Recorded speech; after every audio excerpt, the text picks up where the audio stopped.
प्रश्न 4। यदि त्रिभुज ABC में कोण A और कोण B न्यून कोण हो और साइन A बराबर साइन B, तो सिद्ध कीजिए कि कोण A बराबर कोण B। तो प्रश्न 4 में सबसे पहले हम चित्र बना लेंगे। तो त्रिभुज ABC कह रहा है, तो देखिए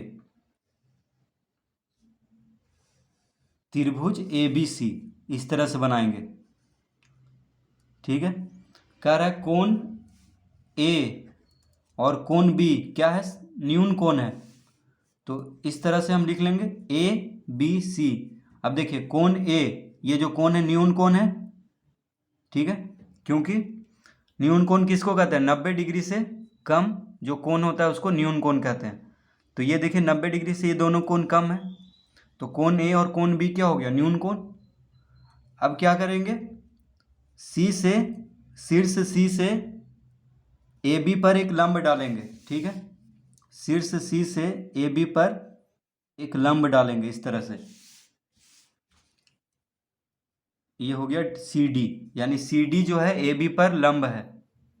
ये अपने मन से बनाएंगे, तो लिखेंगे यहाँ पे त्रिभुज ABC। त्रिभुज ABC में CD लंब AB पर AB बनाया, यानी इसका मतलब हुआ कि AB पर CD एक लंब बनाया, ठीक है। ये लिख लेना है,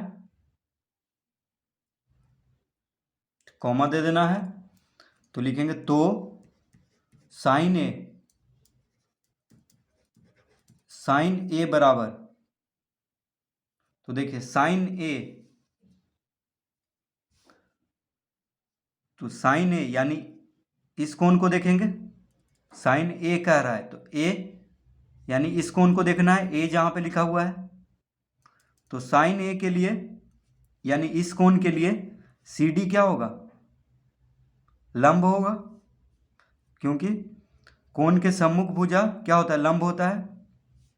तो देखिए जब ये लंब है CD AB पर, तो त्रिभुज ACD क्या हो गया, एक समकोण त्रिभुज हो गया, त्रिभुज ACD, क्योंकि यहाँ पे 90 डिग्री का कोण बन रहा है क्योंकि लंब है। तो इसीलिए साइन A बराबर क्या होता है, लंब बटा कर्ण। तो ये लंब हुआ CD, AD आधार हो गया साइन A के लिए, ये कोण A के लिए। तो कोण A के लिए CD लंब हुआ, AD आधार हुआ, और AC क्या हुआ, कर्ण हुआ। ये तो कर्ण होगा ही, क्योंकि समकोण के सामने वाला भुजा क्या होता है, कर्ण। तो यहाँ पे समकोण बन रहा है, यानी 90 डिग्री का कोण बन रहा है यहाँ पे, तो ये क्या हुआ, कर्ण हुआ। और कोण A के लिए CD हो गया लंब, AD आधार और AC कर्ण। तो हम जानते हैं कि साइन A बराबर होता है, या साइन थीटा बराबर क्या होता है, P बटा H, यानी P बटा H। तो देखिए P मतलब लंब, H मतलब कर्ण, तो साइन थीटा बराबर क्या होता है, लंब बटा कर्ण। तो उसको हम P से लिखते हैं संक्षेप में, और कर्ण को H से। तो P कौन है यहाँ पे, तो P है यहाँ पे CD। तो हम लिख लेंगे CD बटा कर्ण कौन है, H कौन है, AC है, तो हम लिख लेंगे AC। यानी साइन A बराबर क्या हो गया, CD बटा AC। अब लिखेंगे और साइन B बराबर, अब देखिए तो साइन B रहे, थीटा रहे, A रहे, कुछ भी रहे, P बटा H ही यहाँ होगा, यानी लंब बटा कर्ण साइन थीटा बराबर होता है, तो P बटा H। तो P कौन है यहाँ पे, यानी लंब कौन है साइन B के लिए। तो देखिए साइन B, तो इस कोण को लेंगे, तो इस कोण का सामने का भुजा है CD, यानी CD क्या हो गया, लंब हो गया। और BC है इस त्रिभुज में, देखिए त्रिभुज BDC, ये जो त्रिभुज है ये समकोण त्रिभुज है, क्योंकि एक कोण यहाँ पे 90 डिग्री का बन रहा है। तो समकोण के सामने वाला भुजा ये कर्ण हुआ BC। तो साइन B यानी साइन थीटा बराबर होता है P बटा H। तो P है यहाँ पे, यानी लंब है CD कोण B के लिए, और BC क्या है, कर्ण है। तो लिखेंगे साइन बी बराबर सी डी बटा बी सी। ठीक है, तो साइन ए बराबर क्या आ गया, सी डी बटा ए सी। साइन बी बराबर सी डी बटा बी सी। ठीक है, इस त्रिभुज में क्योंकि यहाँ पे दो दो समकोण त्रिभुज बन रहा है, जब सी डी जब हम लंब ले लिए ए बी पर, तो इसको दो समकोण त्रिभुज में बांट दिया है। एक त्रिभुज हो गया बी बी डी सी समकोण त्रिभुज, क्योंकि यहाँ पे 90 डिग्री है। एक त्रिभुज हो गया ए सी डी, देखिए यहाँ पे समकोण है, तो इस तरह लिख लेंगे साइन ए बराबर सी डी बटा ए सी, साइन बी बराबर सी डी बटा बी सी। अब दिया हुआ है प्रश्न से क्या दिया हुआ है, साइन ए बराबर साइन बी, साइन ए बराबर साइन बी, ये दिया हुआ है प्रश्न में। देखिए कह रहा है साइन ए बराबर साइन बी, तो साइन ए कितना आया है, सी डी बटा ए सी, तो हम लिख लेंगे साइन ए के जगह पे सी डी बटा ए सी। क्या लिख लेंगे,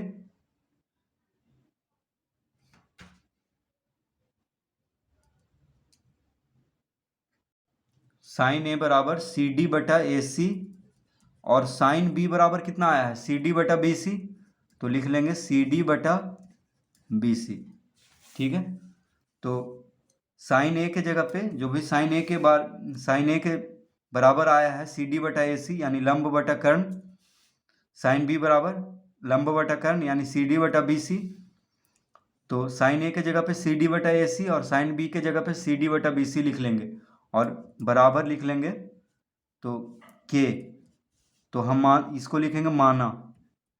क्या लिखेंगे, माना, यानी सी डी बटा ए सी बराबर सी डी बटा बी सी को के बराबर मान लेते हैं। ठीक है, इसीलिए हम यहाँ पे मानना लिखे हैं। तो देखिए ए सी तो लिखेंगे, अतः ए सी बराबर क्या हो जाएगा, ए सी बराबर हो जाएगा सी डी बटा के, ए सी बराबर क्या हो जाएगा, सी डी बटा के,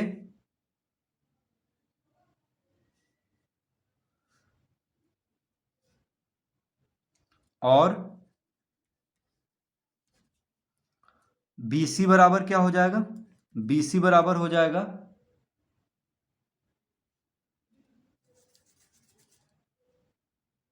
सी डी बटा के। ठीक है, देखिए सी डी बराबर ए सी किसके बराबर हम माने हैं, के बराबर, सी डी बटा ए सी को के बराबर हम माने हैं, तो ए सी बराबर क्या हो जाएगा, सी डी बटा के हो जाएगा, के इधर आके गुना में हो जाए, इसके साथ भागा में हो जाएगा ए सी के साथ। ठीक है, इसको इस तरह समझते हैं एक बार। देखिए इसको हम समझाते हैं यहाँ पे लिख के, सी डी बटा ए सी को हम के माने हैं। ठीक है, तो इसको हम इस तरह लिख सकते हैं, सी डी बराबर ए सी इंटू के, देखिए ये दोनों गुना हो जाएगा, तिरछा गुना, या भागा में है तो गुना में हो जाएगा इस तरफ जाके, इस तरह लिख सकते हैं। अब देखिए ए सी को यहीं पर रहने देते हैं, तो के क्या है, गुना में है ए सी के साथ, इधर आके भागा में हो जाएगा, यानी ए सी बराबर सी डी बटा के लिख लेंगे। उसी तरह बी सी बराबर सी डी बटा के लिख लेंगे। ठीक है, ये गुना का चिन्ह है, तो ए सी बराबर सी डी बटा के हो गया, और बी सी बराबर भी सी डी बटा के हो गया। देखिए बी सी बराबर भी बी सी गुना के हो जाएगा, तो के फिर भागा में आ जाएगा, यानी बी सी बराबर क्या हो जाएगा, सी डी बटा के, इस तरह लिख लेंगे। अब लिखेंगे समकोण त्रिभुज, समकोण त्रिभुज सी डी ए और समकोण त्रिभुज सी डी ए और त्रिभुज सी डी बी में। तो देखिए यहाँ पे दो समकोण त्रिभुज बन रहा है, एक है सी डी ए, ये भी समकोण त्रिभुज है क्योंकि यहाँ पे 90 डिग्री का कोण बन रहा है क्योंकि ये लंब है। एक है सी डी बी, तो यहाँ पे दो त्रिभुज बन रहा है, एक त्रिभुज है सी डी ए और एक त्रिभुज है सी डी बी। तो वही हम यहाँ पे लिखे हैं, समकोण त्रिभुज सी डी ए और सी डी बी में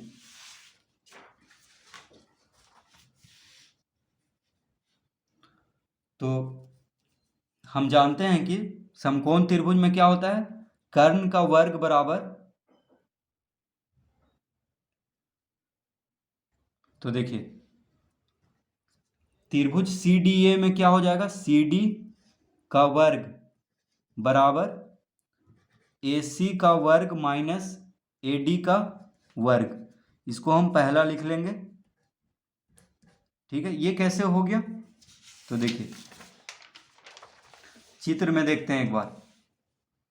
तो त्रिभुज सी डी ए में यानी इस त्रिभुज में, ठीक है, इस त्रिभुज में सी डी का वर्ग, ये सी डी है, सी डी देखिए दोनों त्रिभुज में आ रहा है, त्रिभुज सी डी ए में भी और सी डी बी में भी ये सी डी आ रहा है। तो हम सी डी का वर्ग बराबर ले लेंगे। तो सी डी क्या है, यहाँ पे लंब है, ठीक है। इस त्रिभुज में सी डी क्या है, लंब है, और ए डी आधार है, और ए सी क्या है, कर्ण है। तो लंब का वर्ग बराबर होता है कर्ण का वर्ग माइनस आधार का वर्ग, ठीक है। पाइथागोरस प्रमेय से, पाइथागोरस प्रमेय क्या कहता है, कर्ण का वर्ग जो होता है वो लंब का वर्ग और आधार का वर्ग के जोड़ के बराबर होता है, ठीक है। तो हम सी डी को लिए हैं क्योंकि सी डी दोनों में है। तो सी डी यानी लंब का वर्ग कैसे निकलेगा, तो कर्ण का वर्ग में से आधार का वर्ग घटा देंगे, यानी सी डी स्क्वायर बराबर A C square minus A D square.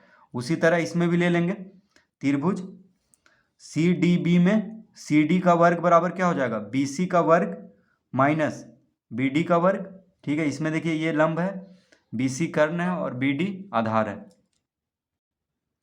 ठीक है। तो इसको पहला लिख लेंगे। और क्या हो जाएगा, त्रिभुज सी डी बी में सी डी स्क्वायर बराबर हो जाएगा बी सी का वर्ग माइनस बी डी का वर्ग, यानी लंब का वर्ग बराबर कर्ण का वर्ग माइनस आधार का वर्ग। उसी तरह लंब का वर्ग बराबर कर्ण का वर्ग माइनस आधार का वर्ग, इस तरह लिख लेंगे। इसको हम दूसरा लिख लेंगे। अब लिखेंगे पहला और दूसरा से। तो देखिए सी डी का वर्ग सी डी का वर्ग, तो दोनों बराबर है। देखिए सी डी का वर्ग सी डी का वर्ग, सी डी तो एक ही है, वहाँ पे दोनों में है, दोनों त्रिभुज में है।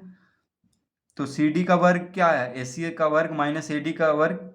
सी डी का वर्ग इसमें क्या है, इस त्रिभुज में बी सी का वर्ग माइनस बी डी का वर्ग। तो दोनों आपस में भी बराबर हो जाएगा क्योंकि सी डी का वर्ग ही है।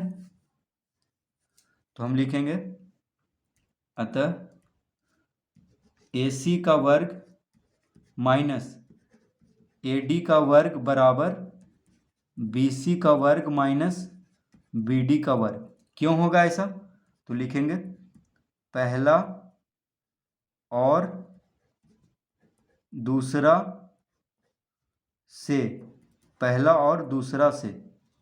तो देखिए सी डी का वर्ग के ये दोनों बराबर है, तो आपस में भी बराबर होगा क्योंकि ये दोनों बराबर है सी डी का वर्ग के, तो ये दोनों आपस में भी बराबर हो जाएगा, यानी ए सी का वर्ग माइनस ए डी का वर्ग बराबर हो जाएगा बी सी का वर्ग माइनस बी डी का वर्ग के।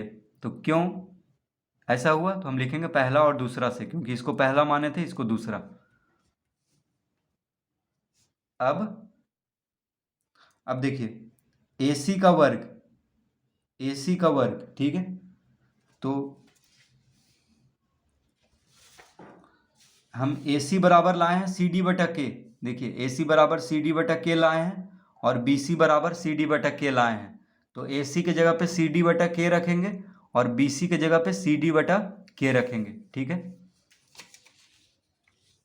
तो ए सी के जगह पे क्या रखेंगे, सी डी बटा के का वर्ग, सी डी बटा के का वर्ग माइनस ए डी का वर्ग। बी सी बराबर भी सी डी बटा के है, तो बी सी के जगह पे सी डी बटा के रखेंगे और वर्ग है तो वर्ग दे देंगे क्योंकि बी सी का वर्ग है। अब लिख लेंगे माइनस बी डी का वर्ग, ठीक है।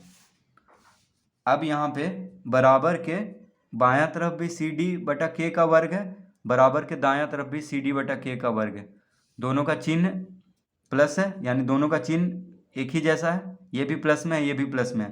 तो इन दोनों को हम इस तरह से काट देंगे, क्योंकि बराबर के अगर बायां तरफ और दायां तरफ एक ही चीज़ रहे और चिन्ह भी दोनों का मतलब एक ही रहे, जैसे दोनों प्लस में है या दोनों माइनस में भी रहता तो काट देते, क्योंकि अगर इसको हम एक तरफ करेंगे दोनों को तो शून्य आ जाएगा घट के, क्योंकि अगर इसको इस तरफ करेंगे तो माइनस में हो जाएगा, तो शून्य आ जाएगा, इसीलिए हम इसको पहले ही काट दिए। तो क्या बच गया, माइनस ए डी स्क्वायर बराबर माइनस बी डी स्क्वायर। तो लिखेंगे अतः माइनस माइनस प्लस हो जाएगा, क्योंकि दोनों में माइनस लगा हुआ है और बराबर के दायां बायां तरफ है, तो माइनस माइनस प्लस हो गया, यानी ए डी स्क्वायर बराबर हो गया B D square, B D square. ठीक है, तो ए डी स्क्वायर बराबर बी डी स्क्वायर हो जाएगा, माइनस माइनस प्लस, यानी ए डी स्क्वायर बराबर बी डी स्क्वायर, या इसको इस तरह लिख सकते हैं, या ए डी बटा बी डी। देखिए A D square B D square के बराबर है, तो स्क्वायर हटा देंगे, यानी ए डी बराबर बी डी लिख सकते हैं इसको। ठीक है, यानी 5 का वर्ग के बराबर, तो 5 बराबर 5 लिख सकते हैं। उसी तरह ए डी का वर्ग बी डी का वर्ग के बराबर है, तो वर्ग हटा देंगे, यानी ए डी बराबर बी डी इसको लिख सकते हैं। तो देखिए अब हम इस चित्र में देखते हैं, तो ए डी बराबर क्या आ गया, यानी ये जो आ गया ए डी बराबर बी डी, यानी ए डी बराबर ये बी डी आ गया है। तो देखिए जब ए डी बराबर बी डी आ गया है, इसका मतलब हुआ कि ये त्रिभुज जो है, कौन सा त्रिभुज, त्रिभुज ए बी सी समद्विबाहु त्रिभुज है।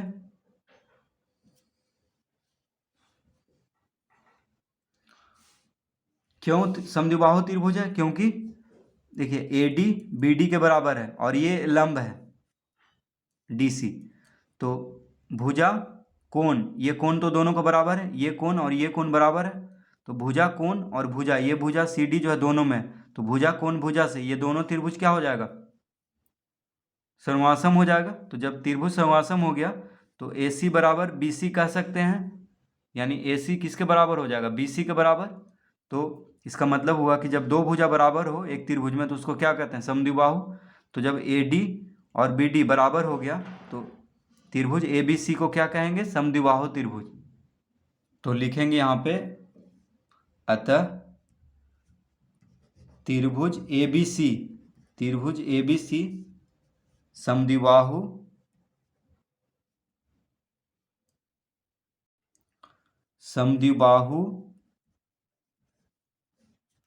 त्रिभुज है।